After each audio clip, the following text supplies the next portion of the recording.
Les archives papier nous rappellent que l'histoire n'a pas commencé avant-hier. Bonjour, je suis Denis Dupont et je m'égare souvent avec délice dans les anciens numéros de l'Indépendant. Suivez-moi avec le podcast Je vous parle d'un temps. 24 août 1960. En marge de l'expédition spéléologique de Montségur, encore maintenant, des cathares célèbrent le culte maudit. Qu'est-ce que c'est que cette histoire? D'où venait-il? Qui était-il? Cet homme, encore jeune, qui dès les premiers jours du mois d'août arriva après le crépuscule sur le champ des Kramats de Montségur. Personne ne le sait, pas même M. Gramont, l'un des chefs de l'expédition, qui, la semaine dernière, a essayé de percer une partie du mystère du dernier bastion cathare.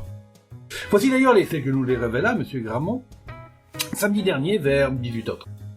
Alors que le spéologue venait de regagner le camp de base au terme de la deuxième journée de recherche.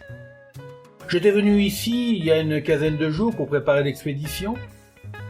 Un soir, après la tombée de la nuit, je fus intrigué par des allées et venues d'une personne qui paraissait occupée à bâtir quelque chose. Mais venez voir. Nous suivons notre guide sur la gauche du champ des Kramats, à 200 mètres à peine du camp de base, et dans une clairière, nous nous arrêtons devant un hôtel, bâti de pierres sèches. Jugez de notre surprise en apercevant, au centre de l'hôtel, une croix de 80 cm environ de hauteur, autour de laquelle sont soigneusement disposées une autre croix, à branche égale celle-là, 2 bougies à moitié consumées, une couronne d'épines, un verre avec un bouquet de fleurs champêtres, et une branche en forme de Y, fichée dans le sol. Dans l'hôtel, des cendres provenant d'un feu de bois, et sur le sol, à 2 mètres environ, un emplacement tracé dans la terre, ressemblant à un cercueil, dont une des bases serait triangulaire. Derrière une touffe d'arbres, des branches soigneusement coupées pour alimenter sans doute le bûcher. Le lendemain, après le crépuscule, nous dit M. Gramont, la même personne, un homme encore jeune, revint avec une dame plus âgée.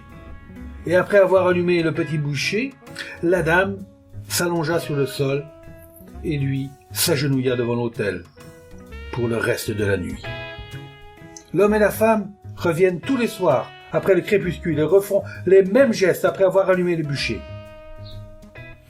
Nous sommes alors redescendus vers le camp de base en songeant que le 16 mars 1244, des inquisiteurs avaient brûlé plus de 200 cathares en ces lieux, mais qui n'avaient pas réussi à anéantir à jamais le catharisme dans le bûcher de Montségur.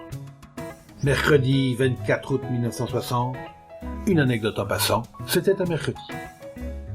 C'était Je vous parle d'un temps, un podcast produit par l'Indépendant et proposé par Denis Dupont à retrouver ici même chaque semaine.